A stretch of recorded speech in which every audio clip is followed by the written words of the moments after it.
Yes, matapos idaang sa TikTok video ng aktres na si Mariel pamintuan ng tila pasaring niya sa isang kilalang aktres na naka-eksena niya sa isang sampalan na palibhasa hindi daw siya sikat, ay ganun na lang kalakas ang sampal sa kanya.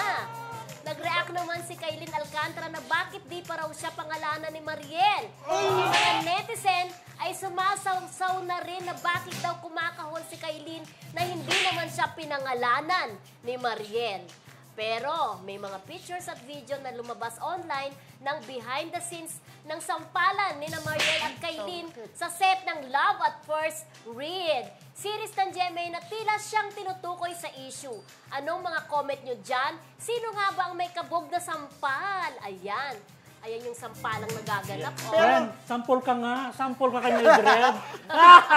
Pero friend, yung pag-react ni Kailin, obviously, siya talagang tinutukoy eh. Hindi ko alam anong serye kasi lumabas agad eh. First Read niya. Tapos na yun, friendship sa tapos na yun. GMA7.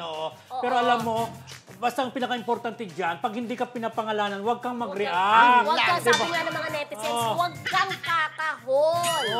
Pero, may video support na ang gagaling ng mga netizen nilabas eh. In fairness, pero ang lakas na nakita nyo.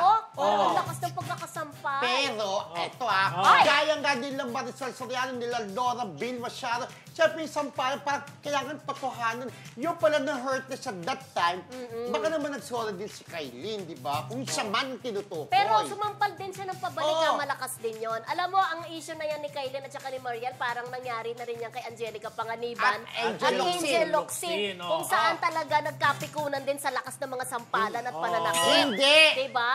Correct kita. Okay. Ang nagkapikunan sila sa bunutan. Sa bunutan. Sa bunutan. Sakitan. Sakitan. Sample mga sa bunutan friendship.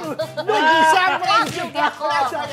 Pero nagkasakitan din sila ng friend, di ba? Nagkasakitan sila Minsan nangyayari naman, di ba, iwasan. Pero di ba, si Maricel Soriano, di ba na talagang malakas manampal?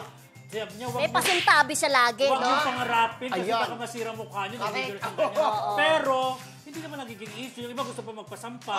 Diba? Si Jim Garcia, malakas din daw manampal. Pero ano gusto rin nilang masampal? Parang ganun. Parang bakit nagiging issue? Oo. Hindi. At part yun ng eksene. Depende siguro sa sasampal. Baka hindi feel ni Mariel, na si anong sasampal. Baka ganon. But Kailin is kahit pa paano. Pero hindi natin pinangalanan, pero nag-react si Kailin. Kaya siya na siguro.